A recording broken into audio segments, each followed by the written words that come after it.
to the Dream Show. I'm Teresa Anderson, and this is episode 301. And I've just finished recording the conversation with my guest.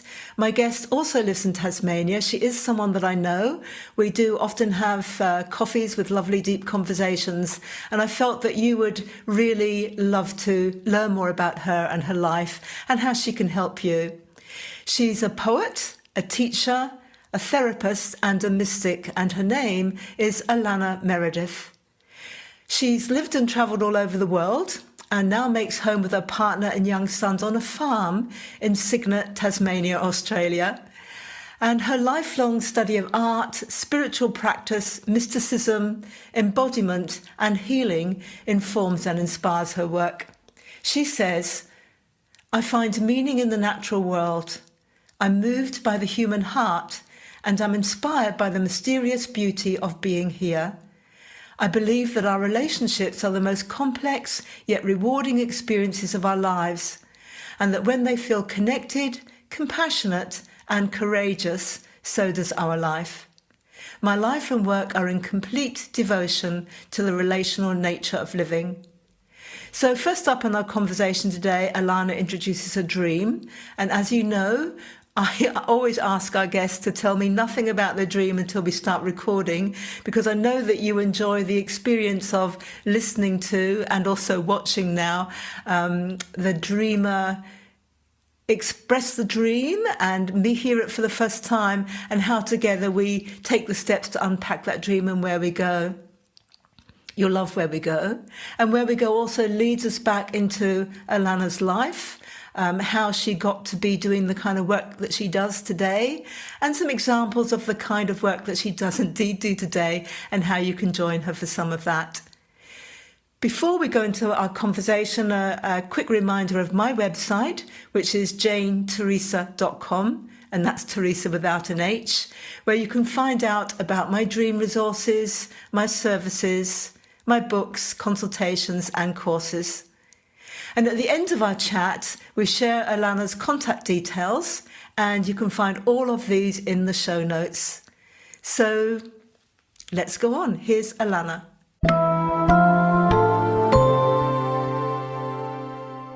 Welcome to the Dream Show, Alanna. Hello, Jane. It's lovely to be here. Lovely to be here too. No, we do know each other and we don't live far apart, but I'm in Hobart and you're in the beautiful Huon Valley in Cygnet. Yes. On your farm. On my farm, which just became officially ours at the end of last year on the solstice, which was very special. That's amazing. Yeah, it's very beautiful down here. Have you been outside this morning before we started recording? I have. I've been outside. We have a chicken coop in development at the moment, so I've stepped away from that, and I've been to my weights training actually early this morning. So I've been up and moving, and now I'm here with you with a cup of tea and time to chat. That's really lovely. I've been looking forward to this, and of course into your dream. And as always, I have no idea what dream anyone brings. So over to you to describe your dream, and I'll write it down. Okay. I'll take notes. All right. So my dream actually took place last year when I was on a pilgrimage, in an ancestral pilgrimage in Ireland. And I'm going to read it because I wrote it down directly after having the dream. And it's still so vivid in my mind. So I can't wait to share it with you, because I can't wait to hear what your insights around it are. Okay, that's lovely. But the dream is that I was on it started with me looking towards a woman who was sort of wild and dark-headed, and a sort of woman in her crone years. And she was rocking back and forth in a rocking chair under this it was a concrete slab, and it had 4 posts with a sort of plastic tarp, the sort of thing that you would take camping with you. And she was rocking back and forth, laughing wildly in this chair. And all around me were the women I love most. So my mother, my sister, some of my friends, sort of being allured like they were in some kind of trance towards this woman. And I had a feeling of that I needed to protect them from her. So I was screaming at them for them not to listen and not to follow her sort of intoxicating ways and to protect themselves. And no one could hear me. It was like the women around me were in this trance. And no one could hear me except my beautiful partner, who was just standing. I couldn't see him, but I could hear him, and he was standing stable and sure-footed behind me, just repeating, "Stay steady, stay steady, stay steady, and they will hear you." And the moment I heard his voice, the scene ended. And then I found myself on this really wild beach, similar to the one that I looked out through my bedroom window in Connemara. Had wild waves, and I was right on the edge of the Atlantic, literally staying in a station right on the edge of the Atlantic, and roaring seas. And I was looking out to it, and I felt quite afraid. The sea was dark and unruly and very turbulent. And I could hear my eldest son, I have two sons, and I could hear my eldest son screaming out that we had to go back, we had to return to safety, and or that if we couldn't turn back, he was sort of going between two things. We either had to move away from the ocean or we had to get onto safety, which was one of these two, for him, these two large barge-like ships that were sort of rocking and rolling on the seas towards us. And then from my left came the voice of my youngest son, which was, again, really calm and steady. And he said really clearly, "She can do this. She can calm the sea. It's in her name, Meredith. She is the protector of the sea."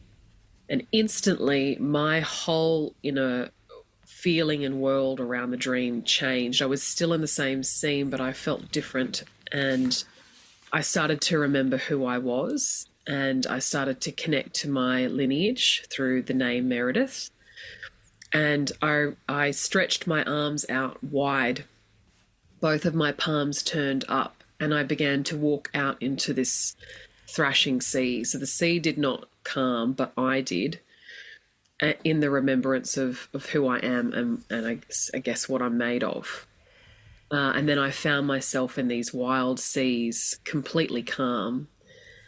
And it sort of tapped me into, I felt really connected to my ancestral gifts, and I connected to this feeling of courage and compassion, which made me feel very steady. And the same kind of steadiness that in the previous scene my partner had been repeating when he was saying, stay steady, and they will hear you. And then the dream ended and I woke, and I remember that morning my eyes were still really wet with tears, so it brought up a lot of emotion, and it was quite vivid. And that was the end of the dream. A fabulous dream. Absolutely fabulous. That feeling on waking up where you saw that your eyes were swollen because you'd been crying, how did your emotions proceed over the next few hours? Were you still crying, or was it the calm sense of calm that you described at the end of the dream, or were there more tears? Well, because I was on the pilgrimage, we were doing dream work. So before, should probably say that before I had the dream, we drank this blue lotus tea, which is meant to bring on and elevate your dream experience. So we had gathered the next morning quite early with the intention of sharing our dreams. And I was very emotional still, even when I talked about the dream. But it wasn't a sadness. It was more like a mix of reverence and relief that I was having as I was explaining. The part of the dream that made me most emotional when I was explaining it was when my youngest son said, it's who she is, it's in her name, she's protector of the sea. Yeah. Because in Welsh, my heritage is Irish and Welsh, but in Welsh, the Meredith name means protector of the sea. Did you feel, no, that's not the question I want to ask. I'm interested because the protection came into the dream a few times. You know, first of all, you're screaming or your female relatives and women that you love, and you felt that you needed to protect them. So you were kind of, did you feel at that sense of the dream that you had any power as a protector, or was it more like, I want to protect them, but I can't, this is out of control?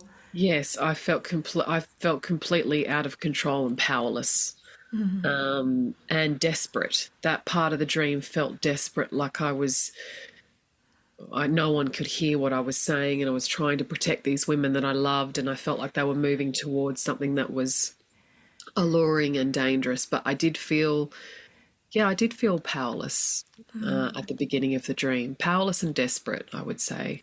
So there's a real change between at the beginning of the dream feeling powerless and desperate, and at the end of the dream feeling like a protector, feeling the courage, the compassion, the sense of calm.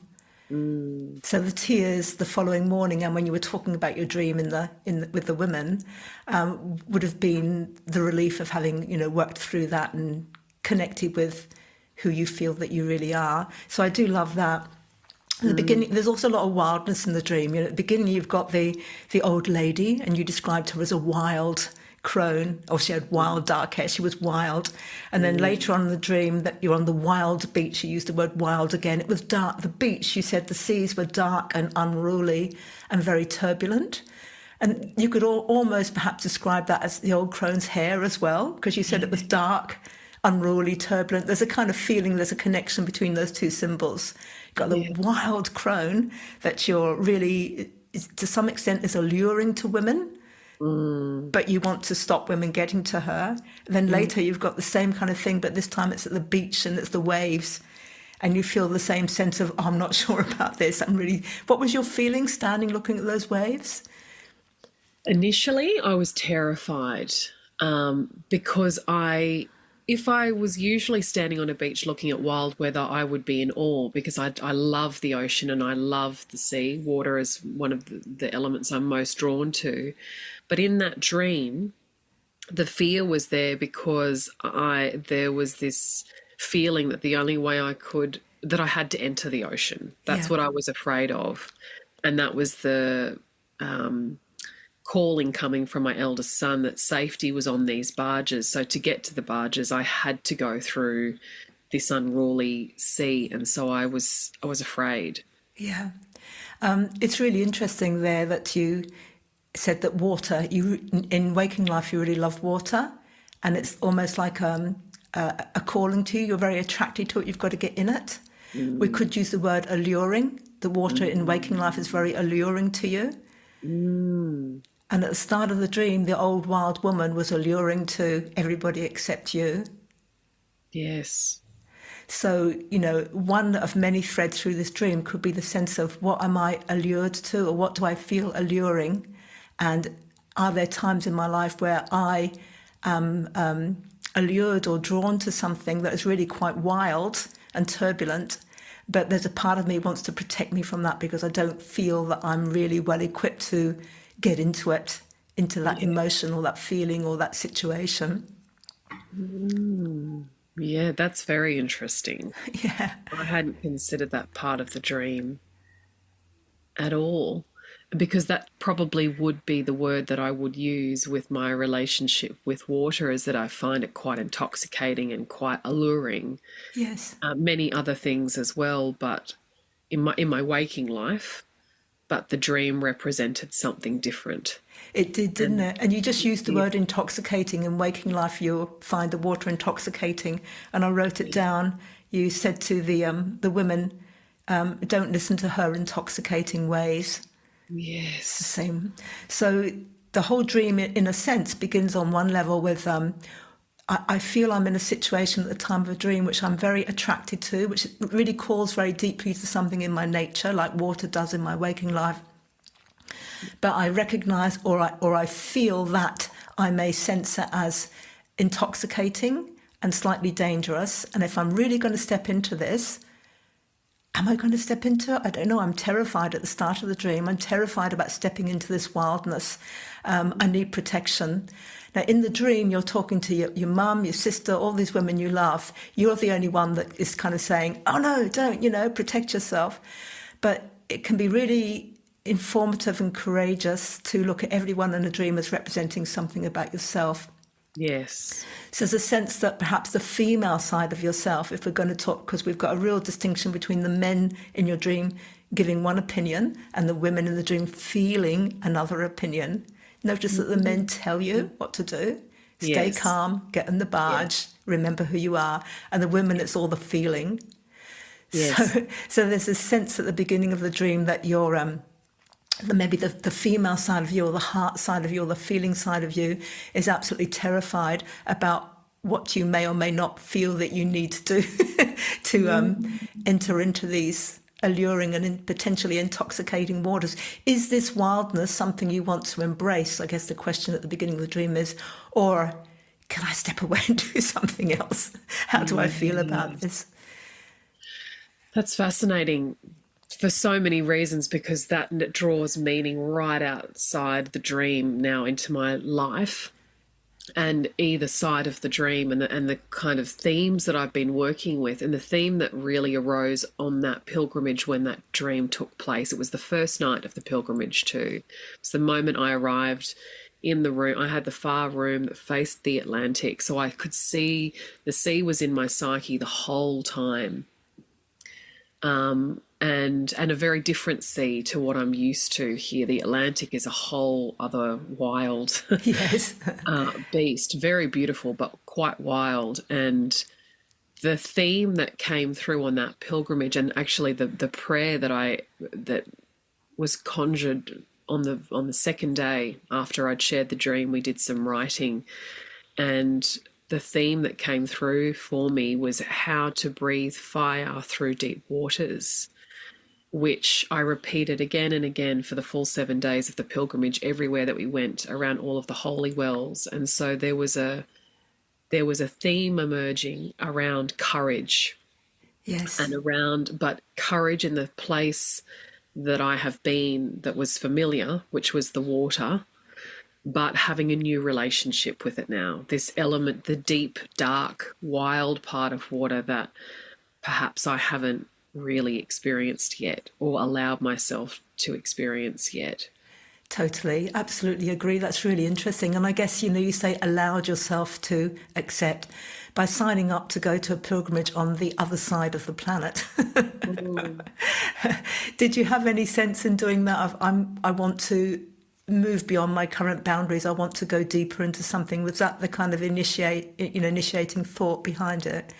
Yes, it absolutely was. I mean, the place I was drawn to, because that's where my ancestors are from, Ireland, Wales, and Scotland.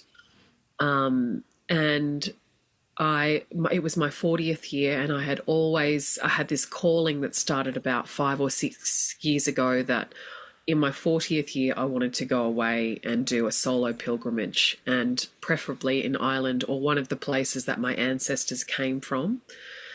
And Ireland ended up being the first place, and I went to Wales as a part of this trip. I had 3 weeks by myself, but I definitely felt that 40th crossing wasn't just another year for me, or even just a milestone. It actually felt like a threshold. And I actually feel very new and different on the other side of it than I did before. And what's being asked of me in this next chapter feels like courage, which I've spoken to you about before.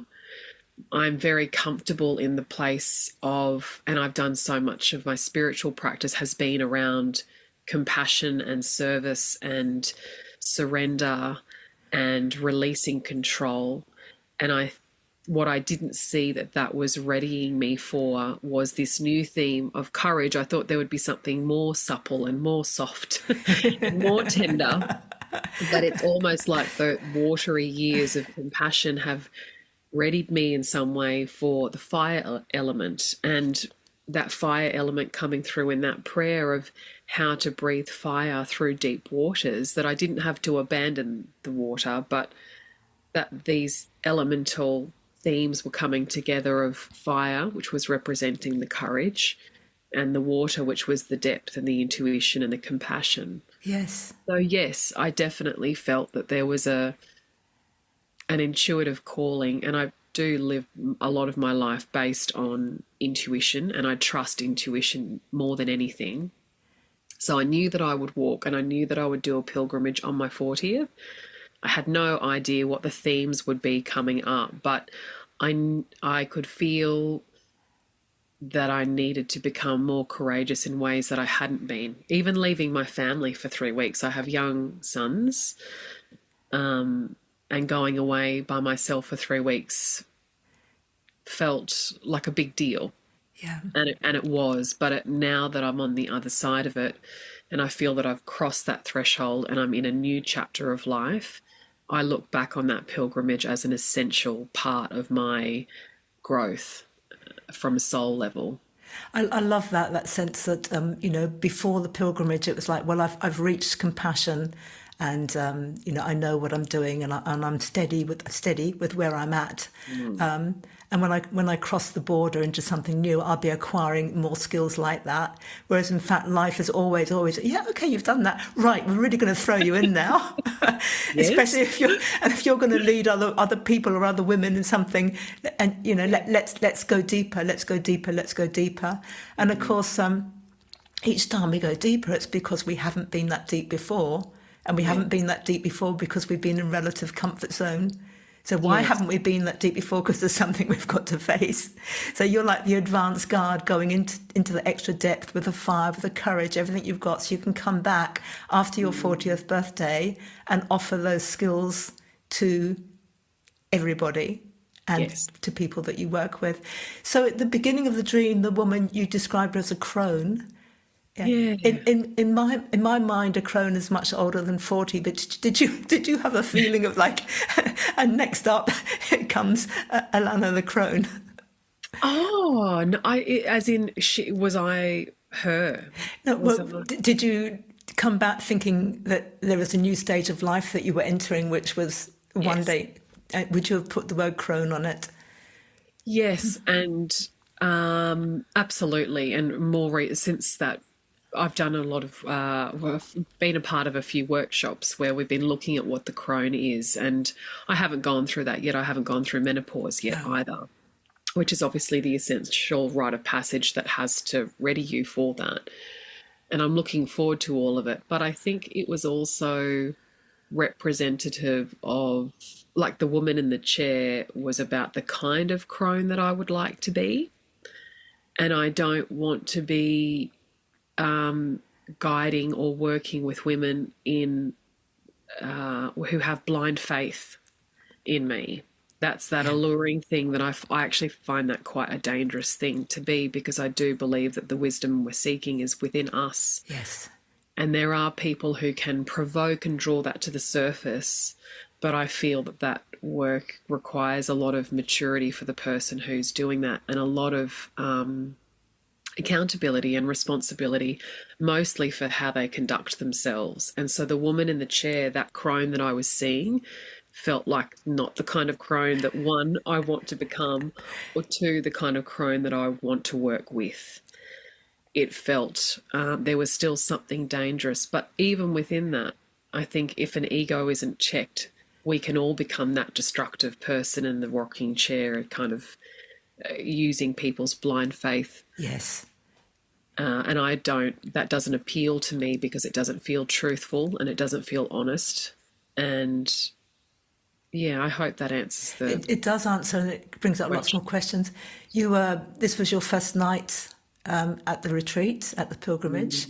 Was there any sense at the pilgrimage that you were feeling there's a bit of blind faith going on here, or there's potential blind faith, or there's an alluring here that I'm not comfortable with? Yes. Yes. And as I said before, my intuition and my instincts, I trust them. And so they're strong, just like they are in all of us. I think if we give something power, it becomes strong. And so I trust my intuition. And I knew from the moment that I arrived on that pilgrimage that the leader that we had in that space was someone for me to be, to work slowly with, and to really question and take a moment just to sit and watch and become discerning, because I didn't immediately feel safe. Yeah. And I often do with a teacher or a guide, and I love being in that seat of reverence.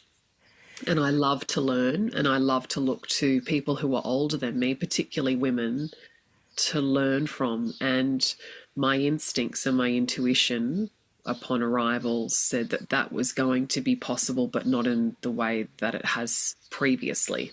You know, in the old chapter of compassion and love and tenderness, that this was going to require a new part of me to come forth. And so in that way, she actually became one of my greatest teachers, because I had to really muster a strength and a courage within myself and assert boundaries that I have never really, particularly with a teacher.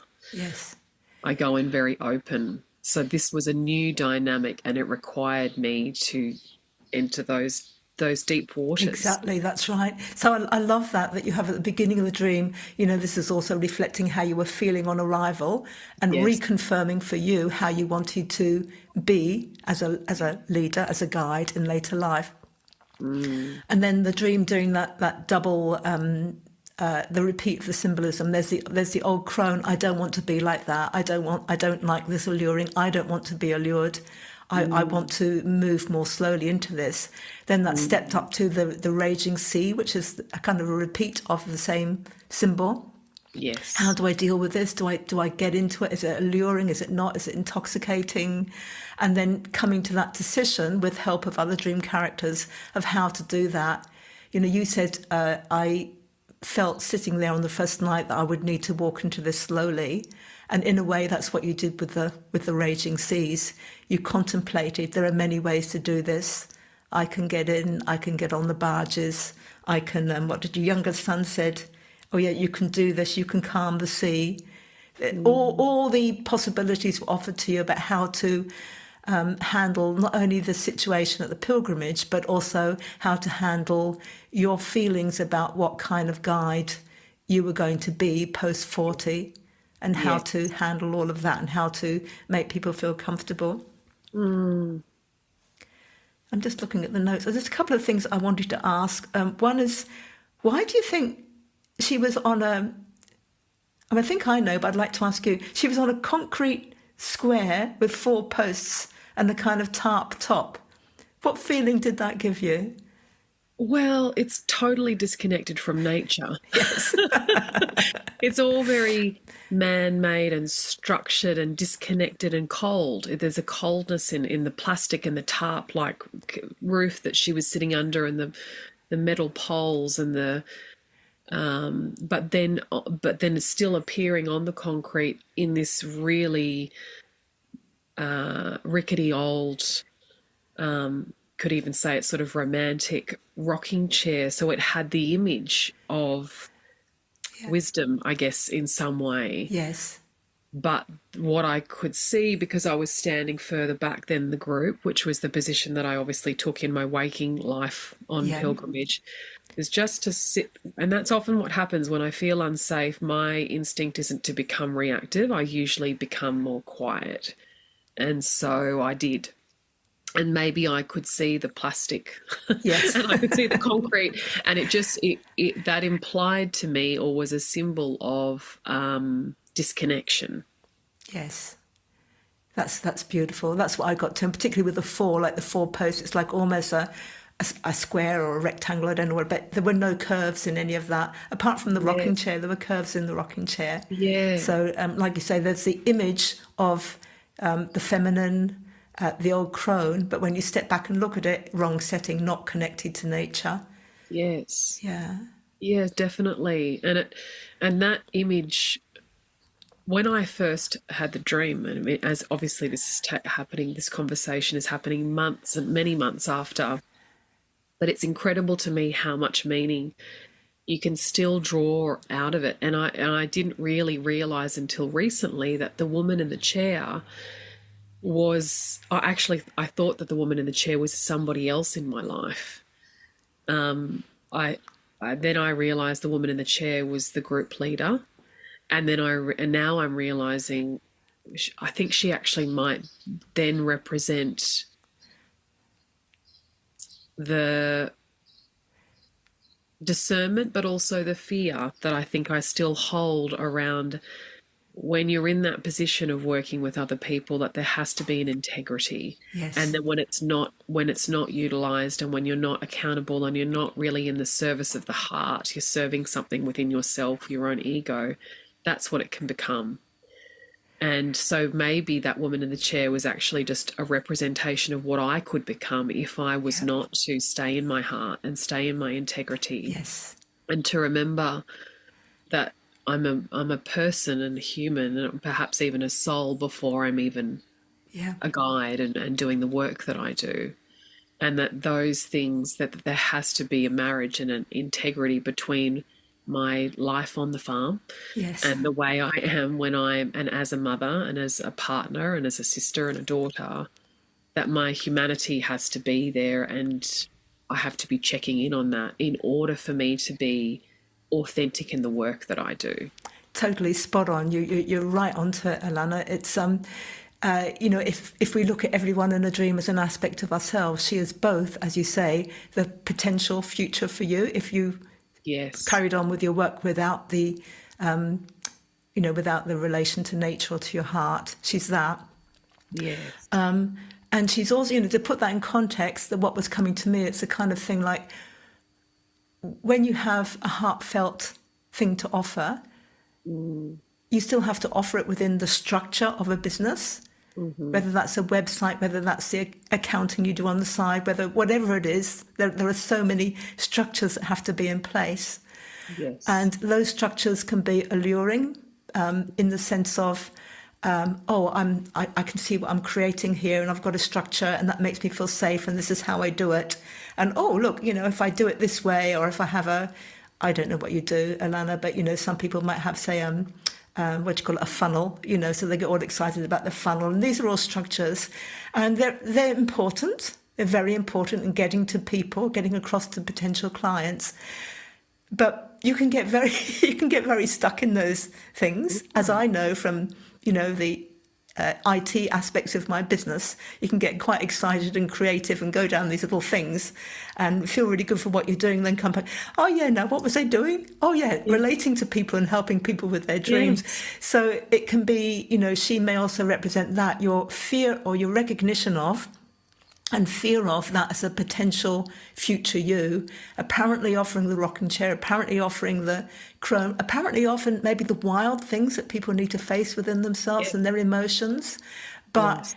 not having lost connection with nature. So it was a really appropriate dream to remind you of that. And I love how the three men came into your dream as maybe representing that male aspect of yourself, which in some cases could be the structure and da-da-da-da. But it's like, no, Alanna's male side, Alanna's yang, is not concrete structure, funnels, whatever it is. It's stay steady, stay calm, you can do this, remember who you are. And kind of Yes. flipped to that, which was really beautiful. Yeah, Yeah, that's really powerful to hear that, yeah, because it emphasizes the masculine steadiness that I have within myself, but also what I have within my family unit and my home, which does keep me incredibly anchored and really connected, I guess, to my humanity, which then it's not a big jump, and it's quite easeful to see the humanity and to remember the humanity in the work when we get caught up in I don't know, I don't use funnels, I don't really know exactly how they work, but any of the systems that we use, it's just, I think when we're anchored in our own humanity and our own heart, it's almost like an instant recognition to see the heart and the humanity in another. yes, And I had probably somewhere in my subconscious that dream represented as you said, the fear that if I was to go to these more powerful, fire-infused, wild places, and I thought that my work had gone to dark places and heavier places, which it does. It tends to a lot. But there's a maturing happening in my system, and I think that's the 40th crossing that this dream almost readied me for. That, oh, there's a whole nother realm of work, and I'll be humbled by that, I guess, at every turn of age. And that part to me is exciting, but I think that theme of integrity just felt like that's what you need to keep with you. That's Yes. what you need to keep alongside the compassion, is that fiery integrity, Yes. and to advocate for it and to hold boundaries and to create boundaries, which I think that dream perhaps was the beginning of showing me that my boundaries had been weaker than what I had thought. And not even just with other people, but within myself, that I hadn't allowed myself to cross some boundaries. Yes. So, yes, I think the dream is just all about me. I All love about that. me. It's easy to go, it's because of this person or because of this thing. But really, ultimately, the dream's a beautiful teacher on where I am holding back and where I need to grow still. Yeah, and that's the beauty of dream work. It is all about us because, you know, our dream is playing back to us how we perceive the illusions of the world, how we look at the world, the experiences we're having, conscious and unconscious. So Yeah. it is all about us. But that said, many people are not ready to take that step. They want to get the outer world version of it, you know. So the outer world version, which would also be accurate for your dream, would be to say, this is how you were coping with the pilgrimage and the leader and your feelings about it and wanting to step back and not wanting to be too drawn in. And, you know, we could go down at that level and all that would be true. Your dream was processing that. But if you go at that deeper level, you get so much more. Oh, you do. And it makes me feel so deeply that all of it was such a gift, and it really, like I said before, essential for where I want to go and the kind of human that I want to be and the kind of work that I want to create and the kind of mother that I want to be, the way that I want to take care of this land. All of that was really essential for me to go through, and I'm sure there'll be, and there will continue to be more and more of it, but Yeah. I would still choose the same place. I would still choose working with that same person on that pilgrimage, because even though she uncovered things differently in me than what I've had previously, I'm still incredibly grateful for the experience. Yes. And I wouldn't be here talking to you about this had I not met her. And so for all of it, it's all a gift. It is a total gift. And so you beautifully said there, you know, I'll change words because I can't remember the exact words, but basically I've come back and I'm now looking at how I can offer these gifts in all areas of my life. You mentioned the farm, you mentioned work. So let's take a step back and say, when you look back over your life, when do you see the first seeds of this work being planted, or you becoming aware of them sprouting? Well, probably through my early years, particularly my mother's side of the family, who were mostly Irish and Welsh. That was the lineage. There was always a lot of music in the house and art and poetry and going to the theatre. And so I think my entry into the unseen was through art and music and what I could feel but couldn't see necessarily. And so I went into the world of performance and singing and dancing and painting, and that was all of my schooling early years. But I had this one incredible teacher at school who was she was a Catholic nun. I went to an all-girls Catholic school, and it was quite open and progressive for what the structure was. And she was particularly amazing, this teacher. And I wouldn't have said that I wasn't an atheist. I was definitely in search and believed in something and could feel something because of those early influences of art and music, and even the way my own parents talked about faith. There was just to stay open, to stay open. And she took this teacher that we had at school. I think I would have been 15. And she took us to see these Buddhist monks perform at Brisbane Powerhouse, which is where I was living at the time. And I remember exactly where I was sitting in that theatre, because the years later on, I went on to produce for that, for work for them for a while. But I was sitting right in the centre of the theatre, about 4 rows up, and they performed. They came out, and there was 4 or 5 of them. And they chanted for 2 hours, And I went somewhere, and I remember thinking, I want to understand what that's about. I need to know what that is. It it just entered me on the deepest level, but also in the most mysterious way, because I didn't know what it was. I didn't know who they were or what they were about, but it felt divine and beautiful and really moving. And so I started to practice yoga when I was 17. And then from there went on to do yoga teacher trainings and meditation trainings in India and other places around the world. And I think that was sort of the initial beginning. And I worked in the arts as well. So after school, I went and I worked in the arts. So I sort of had this intersection happening where I was exploring the mysterious and the unseen and the spiritual and the emotional through art. And I loved poetry, but I didn't write poetry at that time. I loved to listen to it, and I loved listening to Irish poets particularly. It was almost like, probably looking back now, it's probably a bit of a cellular remembering. I didn't even know that there was a poet really emerging within me. I wrote letters and poetry a little bit at school, but nothing formal, and I wouldn't have identified in that way. But when I became pregnant with my first son, Rumi, who's named after the poet, I just began to write, and I haven't stopped. And that was 10 years ago, of 10 years now of really solid writing, and probably identifying first as a poet. And not even so much as what the poet does and that the poet writes poetry, but the poet because of who I in the finest parts of who I am, and the most subtle parts, but also the most honest parts of who I am. The poet is the lens in which I see the world, that I see the darkness and the light traveling alongside, and the unseen meaning traveling alongside the human experience, and that there's always possibility for something else, and that there's always possibility for deeper meaning. But if we're present.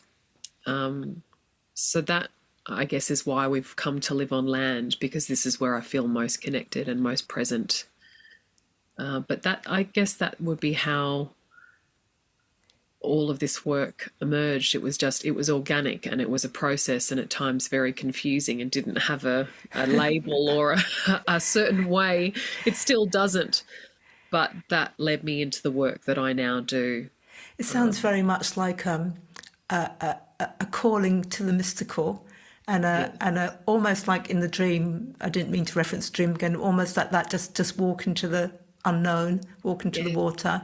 I don't know why I'm doing this, but I'm relating to the symbolic and the art, and I can't always necessarily be consciously aware of what this art is exploring or saying. But I'm in here because I want to just delve into it. With your poetry, do you feel that your words express the sense of mystery, or when you write your poems, your poetry, does some of the mysterious become clarified and become known to you? Does the process of writing elucidate or clarify what was previously mysterious for you? To a degree, and I don't know if the poet will ever be fully satisfied if the words can give shape and meaning and depth and colour to the feeling of it. But it's the process of writing that I enjoy the most, and it's what I feel compelled to do. It's almost doesn't feel like a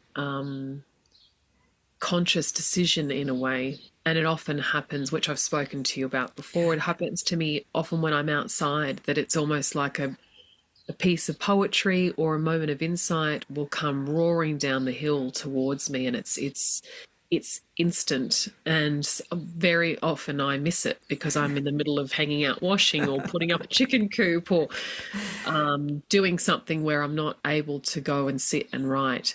But to answer the question, I feel that the satisfaction of being as close as I can be to that mystical element which through the process of writing poetry, I would now use the word God, which I didn't for a very long time. But to me, God is the most mysterious of all, and it's the most accepting and inclusive of all. And it's the process, I think, that gives the deepest satisfaction and the deepest meaning. And sometimes I will sit back and reread what I have written, and there will be satisfaction in that. But I don't know if it ever fully encapsulates the feeling or the mystery of just being here as well. Maybe sometimes poetry, particularly if you share it with other people, has to retain an air of mystery so that the other people read it through their own eyes and their own perception and get persuaded by or offered chinks or little pathways or little rays of light from you, from the poem, and then they take those and go their own little journey. In a sense, the poetry maintaining and offering the mysticism itself.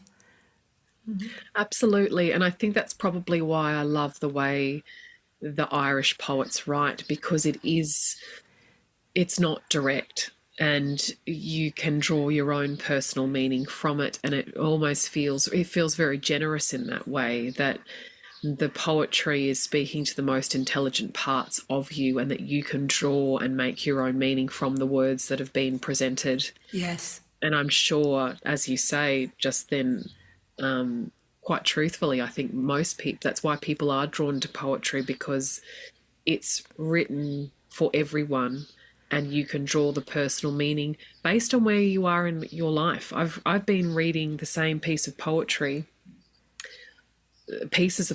for a number of years, and it's only just been in the past few years that I've realized that they have really meant different things to me at different times. And I find that incredible. And I think that language, having grown up, going right back to my early upbringing in the house of even my uncle's voice, he had this big kind of deep Welsh voice. He's now a prosecutor, so he uses his voice quite a lot. And there was a lot of music and singing in the house, and so I feel that there was something about language and a reverence for language, not in an academic sense, even though many of them were academics. There was just a understanding that language does very much shape our world, both from our thought and our feeling to our expression, and then the way that it's interpreted is, yes, the language has that connection to meaning. So when I look back at that all the way through my arts practice and my yogic practice, and even learning Sanskrit and Gurumukhi with Kundalini, the language provokes something different within us. Yes, that's beautiful. How do you use that sense of the language producing different, I'll change the word, producing different responses in people? How do you use that, for example, in your therapy when you're working with people? I'm mindful of my language. I think, and I actually feel that having had that as an unknown gift, I didn't realize, you don't, as a child, the gifts that you're, just like we don't realize the traumas that are happening at the same time. The two things are sort of happening simultaneously.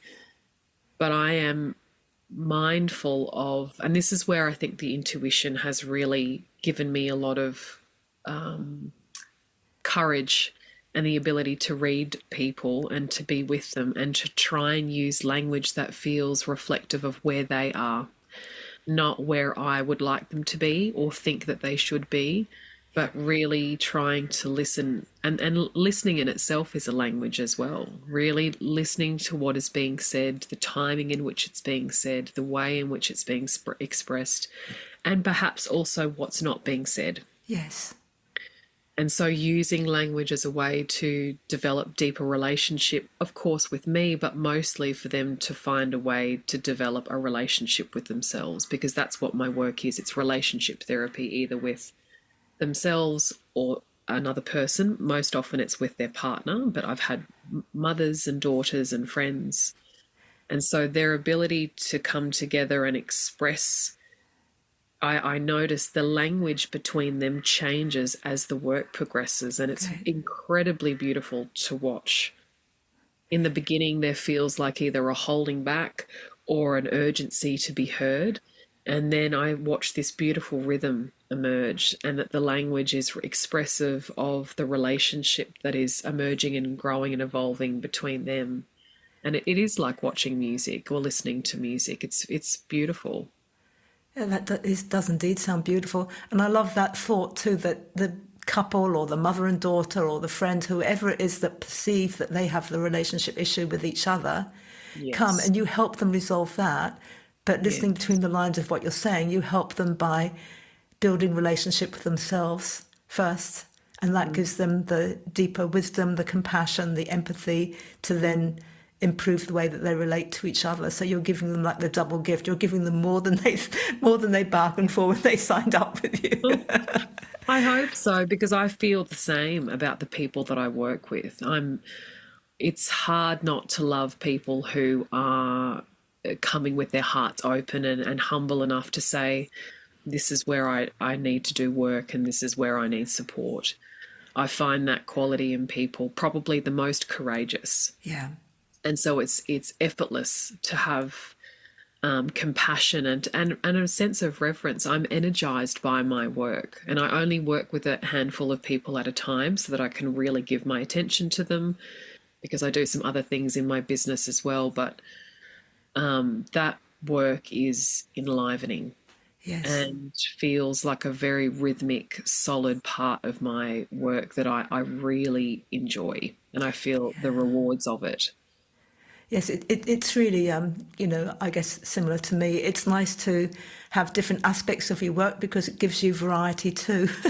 And Yes. it means you can give your all to this selection and then you can step out of that and give your all to something else rather than Yes. kind of dealing with the same thing. And I know, like me, you do, well, not like me, I know you do face to face and you do Zoom. I only do Zoom, but you do. I only no, I only do Zoom Oh, as do you only well. do Zoom? Yes, Okay. unless Yeah. I'm doing a retreat. So all of the therapy is done like this. Okay, yeah.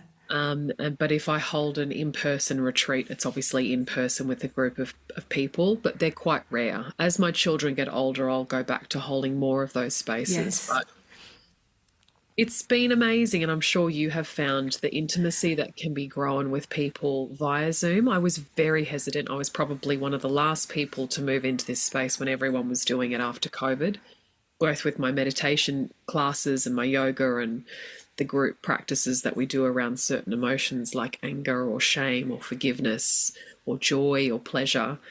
I wasn't sure about how I could create that kind of intimacy with people, and it's actually taken, I think, because people are often in their own home Yes.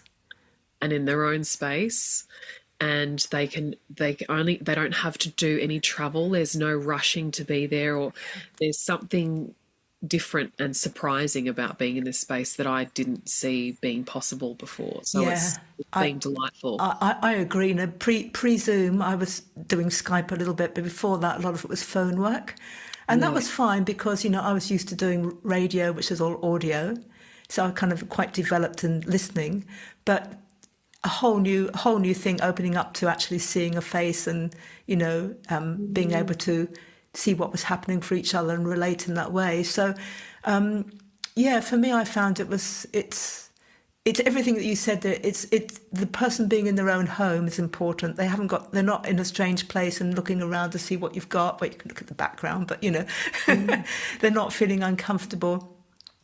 You have to focus your eyes on a screen. For some people I talk to, I can see by the shape it's just a phone, and some people it's a big desktop or whatever. But you can't really look away and look at other things because you've got to. This is where the room is. This is where the portal is. Yeah. So the focus is quite intense. And for people that maybe use headphones too, you've got the sense of your voice is in there, is right inside them. It's very deep and amazing. But you mentioned there also that so congratulations for finally doing it after I'm not being sure. You mentioned they're doing like group sessions. Would you like to talk about that a little bit? Yes, I think so I taught yoga and meditation publicly and online for many years. And I noticed that my yoga classes there was always a very strong theme. And I need to work with a strong theme. I wasn't good at just really teaching a general class. I needed to have a theme for every class, and I would have music and poetry and readings and even perhaps questions for the group around a certain theme. And I found it rewarding, and I believe that the participants found it rewarding. So when I moved my work online, one of the things that I really wanted to do was, alongside the therapy, was create containers for people who can come in and gather around a really specific theme. So some of them, one of the first ones I did was anger as an ally, which was hugely attended and just affirmed for me and all women. Women wanting to express their relationship and explore their relationship with anger, and there were so many different ways in which how people felt about the expression of anger. But I've worked with themes around being presence, deep listening. I've worked with the shadow work, so the subconscious and unconscious mind. I've worked with restlessness and what restlessness can teach us and how it can emerge into something very productive and attentive.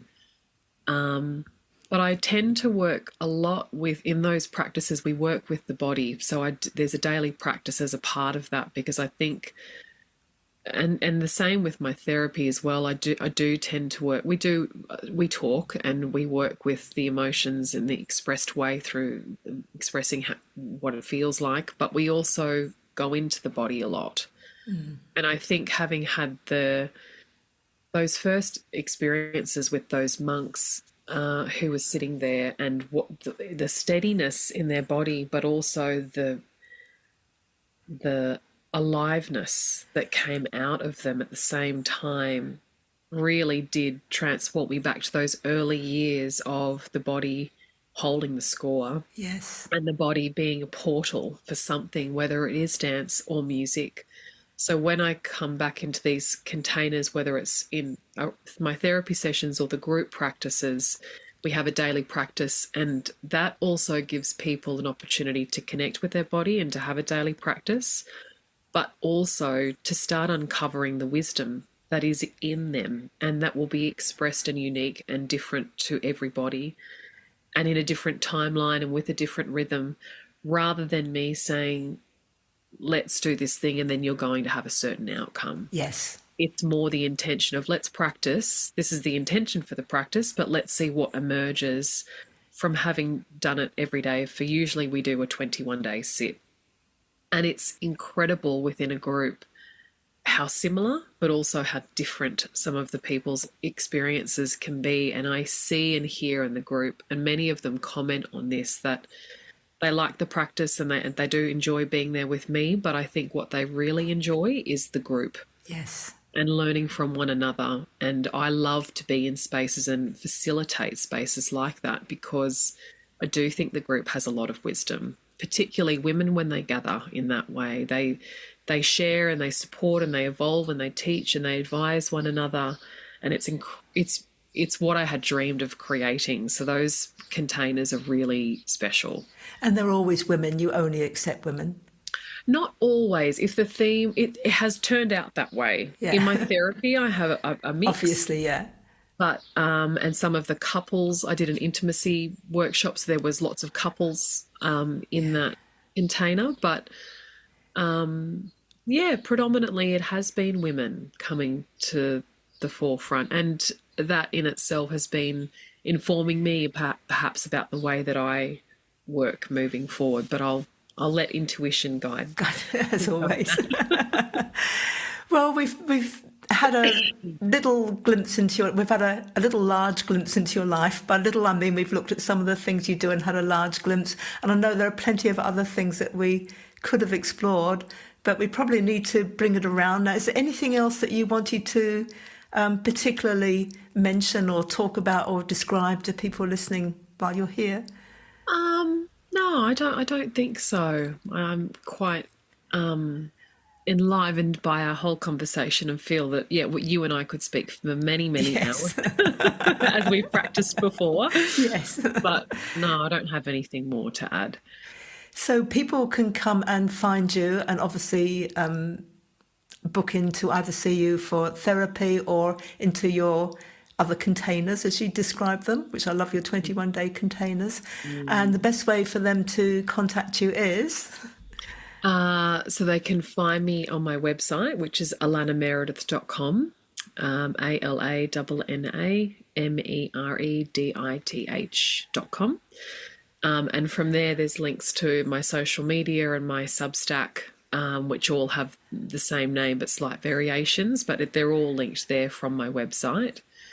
And I'll soon be bringing out a very new offering that is being born out of my time in Ireland. It was bubbling before, and then Ireland brought it all right to a head, and then I've come home and spent the last sort of 8 months creating that, and that will be launched soon. And that will be an offering specifically for women, and one that has probably taken about 10 years of my life to develop, but it's the right time. And I love how you really set up the mystery. I'll tell you everything about it except what it's actually about. So what it's actually about, we haven't launched it yet, so we have to just be. But yes, I know mystery is always good. It brings that allure back, doesn't it? It certainly does. It does. So all those links and the direct links. Also, you have a Substack. Very active Substack. So I've got some notes here. Your links to your website, your Substack, some of your social media will all be in the show notes to this podcast. So thank you for bringing not only your dream for us to all explore with you and enjoy, but also this beautiful little chinks into your life and what you have to offer. Yes, thank you, Jane. I loved the conversation, and I loved the insight on the dream. That I knew you were the right person to bring that dream to, and it's really just brought it full circle back into me, and I guess what I'm working on and where I can grow and heal and still take accountability, and also what life is calling for within me, and perhaps even what my ancestors were calling for in taking me all the way there and having those experiences. So thank you for helping me bring that dream full circle. It's quite powerful. Thank you. It's an absolute pleasure. Thanks, Jane. I always get to the end of our conversations with our guests and wish we could just go on and on and on, but I do appreciate that a podcast should really probably only be so long. I did hear someone say the other day, I think it was on another podcast, that men tend to do podcasts that are an hour and a half or 2 hours or 2.5 hours long, whereas women are mindful of the people listening and watching and tend to make them an hour long. I don't know whether that's a good judgment or a bad judgment, but I'm mindful of the fact that probably most of you want to wrap within an hour. So we could have talked for ages. I hope you loved what you did hear. And the best step that you can take next is to go to Alanna's website, and her address is alannameredith.com. That's ALANNAMEREDITH, or one word.com. I've put that in the show notes, and also in the show notes I've put her Instagram address, her Facebook address, and her Substack address. She does do a wonderful Substack. So that's Alanna. Now, have you done any of my courses yet? Because you can start right now with my first course, which is called How to Interpret Your Dreams Step by Step. And you can sign up at my website, and the address for that is janeteresa.com, and that's Teresa without an H. And the link for that is also in the show notes. That's also the website where you can find out how to consult me about your dreams, or to buy my books or do my other courses. Thank you, as always, to Ewan Gray for sound editing, video editing, and composing our theme music. And thank you for listening to yet another episode of The Dream Show. So until next time, have a beautiful day. I'm Jane Teresa Anderson.